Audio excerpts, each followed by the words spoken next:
My name is Susan Rose, and welcome to All About Artists. We welcome an exceptional artist, R.F.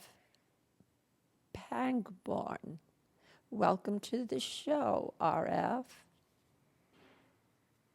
Yes, ma'am. How are you? Susan, it's nice to be able to meet you Yes, face to same face, here. so to speak. Yes, all I see is a painting of you. I've never seen you personally. Um, how did you start in the dark arts? Okay, so I'm probably the product of a lot of late night TV and drive-in movies and stuff when I was a kid. My dad was big into sci-fi and horror literature, movies and stuff like that. So we kind of came up with all that stuff. So it's always been kind of part of my personality, I guess. And I started out doing all this with horror movie icon paintings and fan art and stuff like that. And I just gradually progressed over into doing my own thing. But that's where I started in the foundation of doing horror art. And it's kind of like getting known for that. So this was kind of a natural and smooth progression for me. Um, uh, where do you reside? Currently, I'm in Georgia. I'm an ex Florida resident, and I've been here in Georgia now for approximately 2 years. Did you consider doing other mediums? Did you ever do? Yeah, I tried a little bit of everything. I just wanted to do art pretty much after I got out of high school, and I supported that with a lot of jobs, part-time jobs, odd jobs, and stuff like that. But I was always trying to get something together, and we were making backyard movies for a little bit, trying to get them distributed when you could, shoot something and just get just about anything released, pretty much. So we tried to hop on that bandwagon. We did some filmmaking. Previous to that, somewhere around in my high school years, I tried to do some comic book art, but the industry was really, really bad in the '90s. Guys working for free, people being ripped off. The industry was tanking, all this nonsense. So I kind of bailed out of that, and somehow I did music for a while too. In Florida, I was doing some experimental live music, and I don't know. I started out as a doodler as a kid, and I wound up as an adult going right back to that kind of like the doodling and the more like the fine arts aspect of it all. But I've always been trying to do something, trying to get something off the ground, and this just kind of took off, and it's been more consistent than some of the other stuff I've tried. So I'm sticking with it. Yes, I've seen a lot of your art, That and and yes, I've seen an awful I'm sorry. lot of it, and it's fantastic. As a matter of fact, I bought some of it. As a matter of fact, Yes, ma'am. I Thank you. have a, I have I a, appreciate your support. And also, I do see you in the comments all the time. And I appreciate that. Thank you. you're welcome. I, who is your favorite artist? Would you say? Mm, I like a lot of art. I like a lot of different kinds of art. And I like a lot of art in a kind of an ignorant way without sometimes even knowing who the artist is. And that's kind of how I spent most of my life, just consuming art, but not really delving into it that deeply. But now that it's kind of become a profession of sorts, I mean, I tried to catch up on some of the who's who of art and stuff like that. But people kept saying Francis Bacon over and over again in the comments constantly. And I had no idea. I thought Francis Bacon was like the playwright, like medieval playwright or something. But no, I discovered him and his art through the comments when people were making about my art on YouTube. And I gotta say, I love Francis Bacon. I love his attitude. I love his philosophy about making art. I don't want to get pigeonholed into being like, oh, this another Francis Bacon artist or whatever. But there's when you start messing up faces, it's hard not to be compared. And frankly, it's flattering. As one of the greatest artists I can think of. But there's plenty of other guys out there I love, and some people's art I see all the time, and I recognize it, and I still haven't. I don't know who they are. I got to do a little research in between, the studio work and stuff like that. But favorites, it's I say Bacon's up there, but I mean, there's a lot of great artists, and on one particular day you catch me, it may be somebody else I just discovered and I'm all crazy about and stuff like that. But um, I don't know. It's like when someone asks you your favorite song or your favorite movie, it's kind of like, is there really such a thing? I don't know. It's a lot of stuff combined. Ah, um, what factors influence the price of your work? Um, okay, so when you price your artwork, when I price my artwork, I will aim high, and then you will see what the market is as per how people react to that price. And if you want to hold out for the big numbers and sit on that painting for 6 months or a year, whatever, you get the patience for that, or you know that's how you work. Fine. I'm not holding out for those big prices. I'm working. This is like a day job for me, like a Monday through Friday. I'm looking for that weekly paycheck. And also, it's a big part of my philosophy here is keep art reasonably priced. I don't want my art to be outrageously priced. That would benefit me a great deal, right? But now I've made my artwork inaccessible to most everyone who's at that level that likes my work, and so I keep it affordable for the people that like it. And also, you'll find out right away that if you're asking too much, you're just not going to sell. You're not going to move your work. You can be stubborn about it. If you got a part-time job or you have a job on the side, that's fine. If you're trying to make a living from art, I would say price accordingly, price affordably, and if you want to hang on to some pieces that you think have a lot more value because of your investment in them or whatever, it's the best painting you ever did in your life, whatever, then hold out, fine, sit on it. But make other affordable art on the side. So I try to think about affordability is my number one priority. And two is that I don't want to undersell myself. So I don't want to give stuff away necessarily, but I also want anyone who looks at my painting can reasonably buy it without robbing a bank. Is there a piece of artwork that you just love and you feel like you can't even sell it? Will you sell that piece that you are just, in love with? There's two. Where? One is Tiziano. Oh, This is one of the paintings I made when I was studying classical techniques. And he was a big, I admired him a lot in his attitude, his work ethic. And he's kind of in here keeping an eye on me, making sure I don't slack. And so he gets cranky sometimes when I'm goofing off. And I got one of Bacon that I don't know. I'm not selling it. I just want him here in the studio with his disapproving glare, and also keeping me on my toes. It's like a karate school in here. We got the founding fathers' pictures up, paying homage. yes. But yeah, I won't sell those. I've been tempted. There was a couple of weeks that were really slow, and people were asking about that Bacon. I don't know. I'm not gonna let it go. It's I have something like I that keep very myself. few pieces of artwork. I think it's probably the only two. Yeah, too.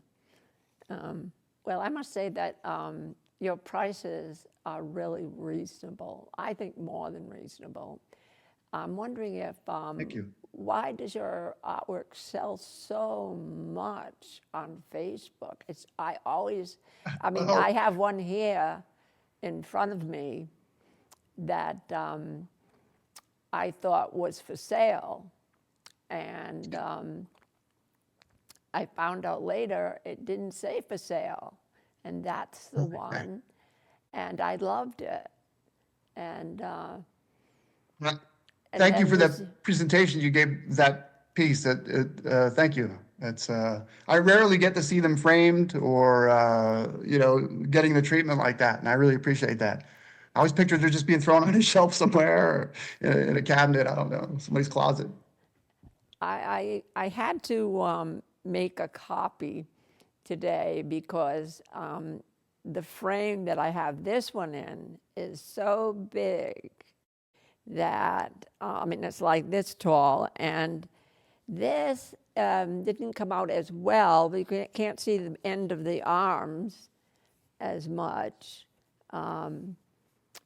But you can see the hands here. It's called Protect Yeah, Your a little bit Chest. more to a Is little it? closer to Oh, your wait a face. minute, It's kind wrong of thing. just off screen. Yeah, Oh, it's okay. Oh, yeah, yeah. Okay. Yeah. The protect your heart, guard your heart. I Yeah, think. or Protect Your Chest, I think it was. One or the other, I can't Okay. remember.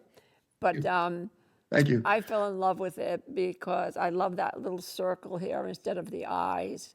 And I had a heart attack, and I saw that little circle, and I said, "Is it my time?" And when I saw this, I said, "I have to have it."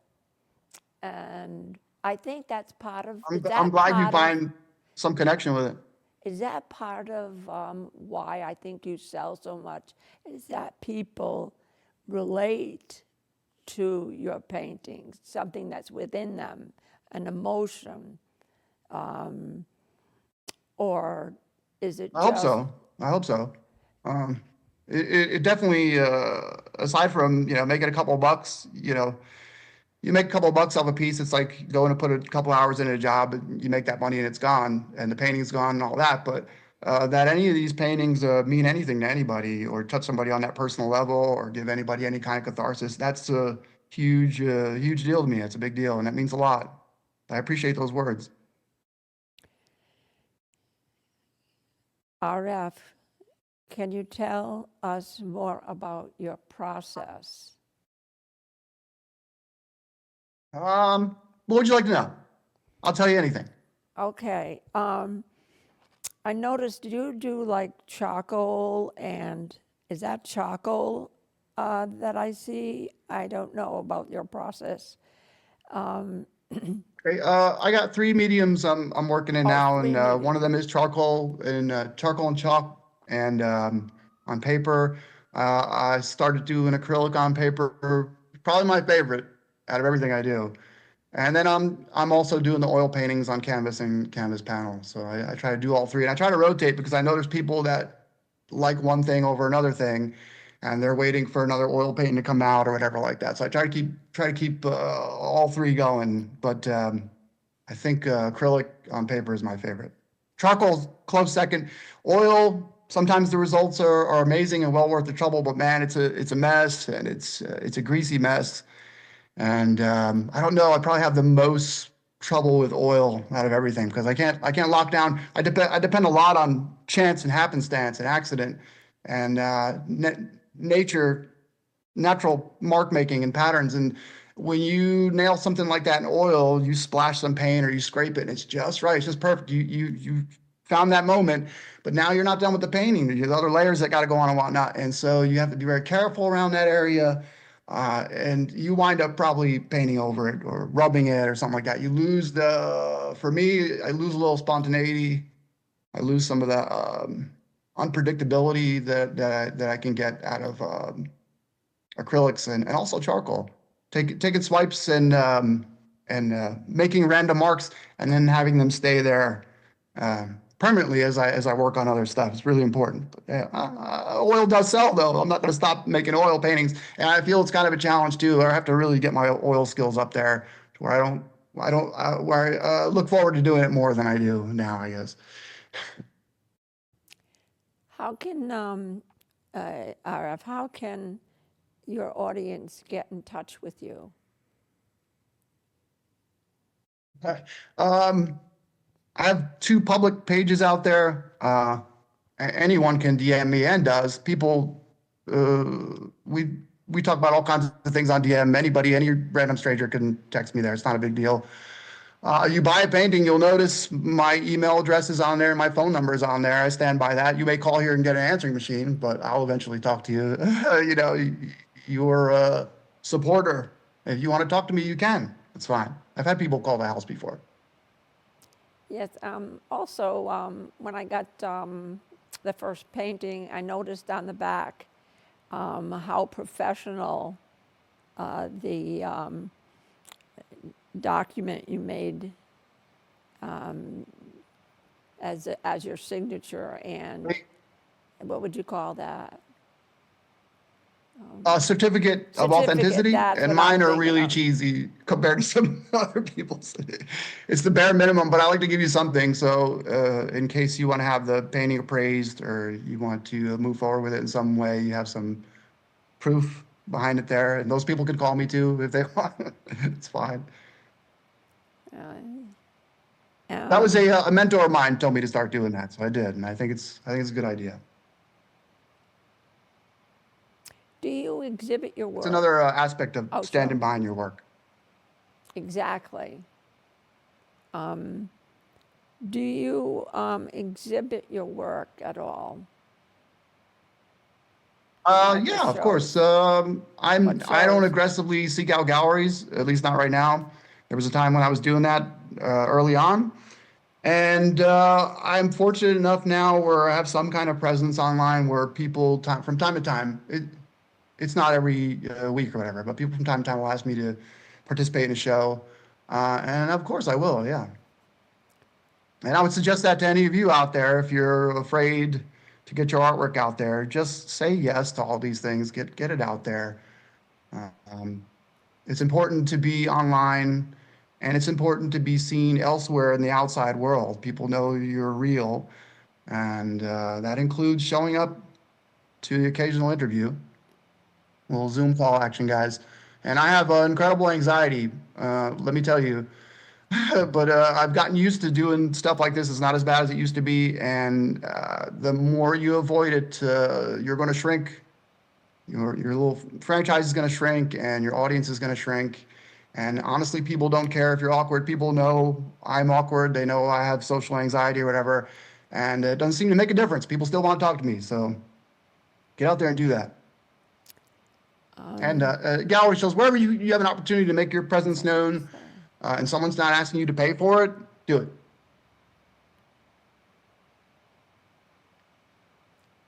I forgot what I was going to say. Let's see some of your Sure. art now, and maybe you can give us a quick synopsis. That's beautiful. There are some days where these the screaming paintings happen, and it's probably because I read the news or something's giving me some anxiety, and this is just another one of those paintings where it's an expression of anxiety. I think most of these are. Yeah. I don't know if that one has a little eyeball on it or not. Sometimes I put the anxiety eye in there on the side. I don't think this one does. It may. There may be an eyeball up there in the corner. Yeah. But yeah, this is just like a primal scream in oil Sounds paint. it. A lot of these are. Okay. Well, I'm enjoying it. Let's see this one. There's that eye. Is an eye there? Okay. It's a big motif in a lot of my pieces, and I try to get away from it, and I can't. Something needs to be worked out. So there's going to be eyes in these pieces for a while, I guess. That's extraordinary. Well, That's very kind. Thank you. here's another one that I enjoy. Oh, yeah, okay. Origin story. Well, whose life hasn't been affected adversely by their parents drinking? All right. How many stories started off this way, including my own? I'm lucky I was able to turn this into something positive. Some people aren't. Some people are trapped in their childhood trauma forever, and they become something based on that. Instead of trying to get away from it or trying to, I wouldn't even say compartmentalize because that's dangerous, but you try to release these things. And it's a lot of my life, and a lot of these paintings are about releasing these bad feelings and bad memories and stuff. They're poison, so you get them out. You exercise them onto the paper here. And yeah, there's a lot of kids right now. There's that kid in that picture right there, probably getting his dad another drink. Old man's getting angrier and angrier.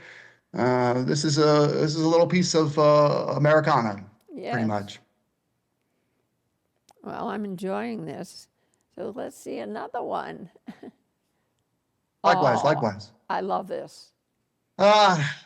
Yeah, okay. So we talk about the catharsis of dark art.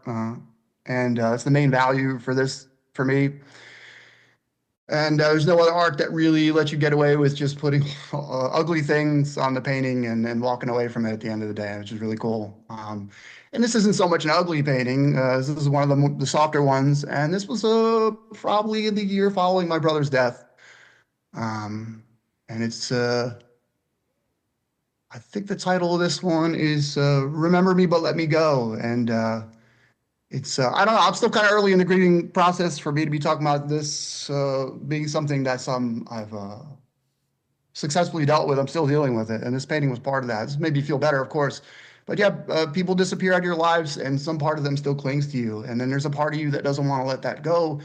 People say let it go. Some things you want to hold on to, and definitely people's memories is something. At least right now, it's more important to me now than it ever was. And being nostalgic and appreciating the people in your life and who are in your life. This is kind of a bigger thing with me now than it was when I was a kid. Probably that's normal, but this was about losing somebody you love, but they still linger. They still linger.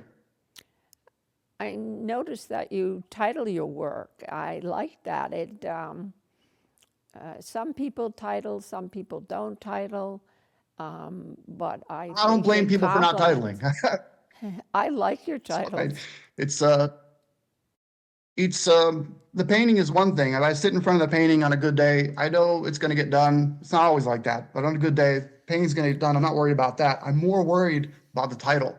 At the end of the day, I'm more worried about that title, and I have wrestled with finding the appropriate title and not posted that day because I'm not just going to put it out there with no title, and I'm not going to slap something on there just to get her done. These some paintings are trivial, and I can get away with that if I'm making like a horror painting or something. I'm just trying to be scary or trying to be creepy or whatever. Some of these, it's something. It's as beneficial for me to dig for that title as it is for somebody to read it. And when you sit in front of that painting at the end of the day, and you're like, "Why'd this happen? What am I worried about? What am I thinking about?" And you got to kind of dig around a little bit and confront those things, and then put a name to them. And then sometimes it's as easy as like I see the painting, I get a general impression about it right away, and the words just pop up. I wish every day was like that. It's not. I Well, definitely don't want to cheapen the paintings by just throwing something on there, you know. well, we got about 6 minutes left. A half an hour goes by fast, so let's see some more of those paintings. Incredible. Uh, Wow. this is something about the dangers of too much solitude or something, right? I just made this one. I forgot the title, but yeah, men particularly when you're alone for too long, you get a little crazy, and your hair gets crazy, and you start looking like this, and you start thinking crazy. The best thing you can have in your life is a partner to reel you in once in a while when you got crazy ideas, someone to bring you back down to earth. So this is more like I know what it's like to be alone and to be going a little bit crazy about it.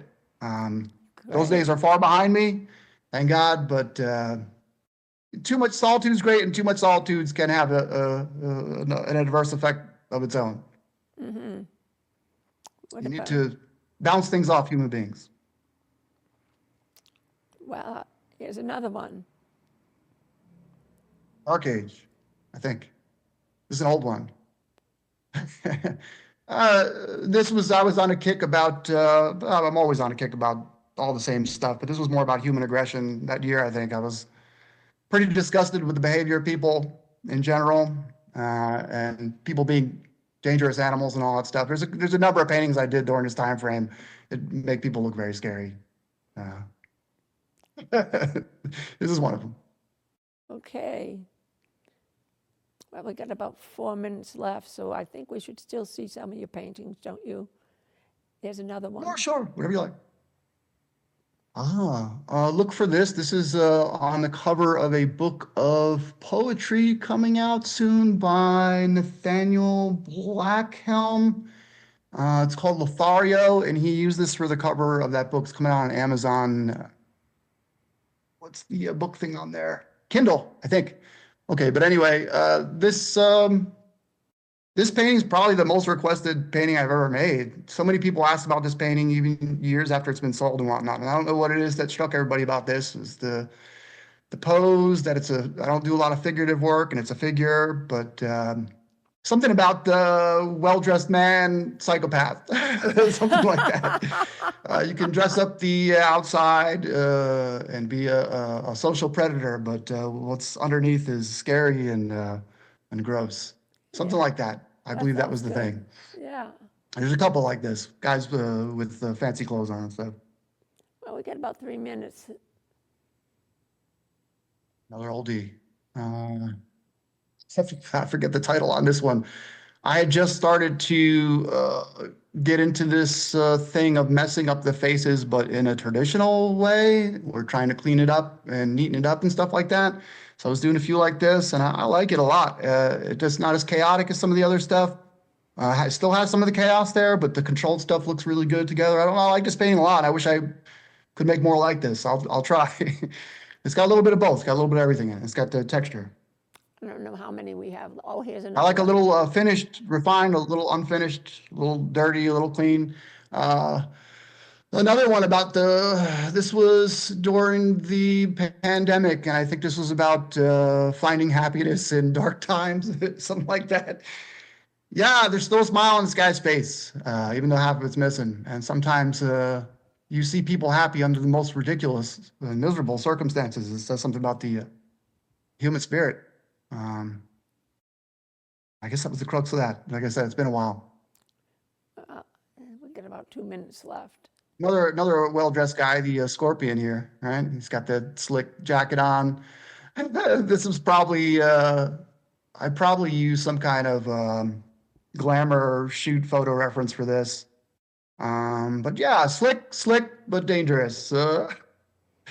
And I don't know. I think this was one of those things too, where I start to scrape patterns into the thick paint, and I thought this looked really cool. And sometimes at the end of the day, a painting isn't about something. Maybe later on it is when you delve into it, but sometimes you just make something that looks cool. I thought this looked cool, and he looks dangerous. Oh, that's nice. We got about a minute and 30 Uh, seconds left. yeah, yes, PTSD style painting. I think this was even the reference for this might have been a World War II veteran in the Army hospital. And what can I say? I mean, life is Yeah. tough, and there's people who are broken by life and broken by these hard things, and some people make it through okay. And during wartime, a lot of folks aren't okay, and sometimes they get swept under the rug, and it's a terrible thing. I think I was a little angry about stuff like that the day I made that painting. Well, Typically, I think day-to-day affairs affect the painting more than anything. Whatever's going on in my mind that day is what's going on. I really don't plan that out. well, we got about 40 seconds left. And I just wanted to say, how do you attribute I've only got 30 seconds, your sales? I mean, it's just every time I look at one, I see a sale on it. Do you attribute it to your prices? I would say that and in one word, be persistent. People, be persistent. Even when things aren't looking that great, be persistent. Keep going. Be stubborn. Keep putting your work out there. Don't stop. And even when sales are shitty and the algorithm is throwing you under the bus, don't stop. Don't waste time getting online and complaining. Just keep moving forward. I've been doing this since 2013, not that long, but I haven't stopped and I haven't given up. And I think that's the only thing. I'm better than anybody else or anything. I just don't stop. Don't stop that's right. and be seen wherever you can be seen. Well, thank you for coming on the show. We're all out of time. Thank you for having me. Oh, I Susan, it's loved so it. awesome to be able to talk to you in person. Same here. And I'll see you again on Facebook, I guess. Yes, I'll certainly be there.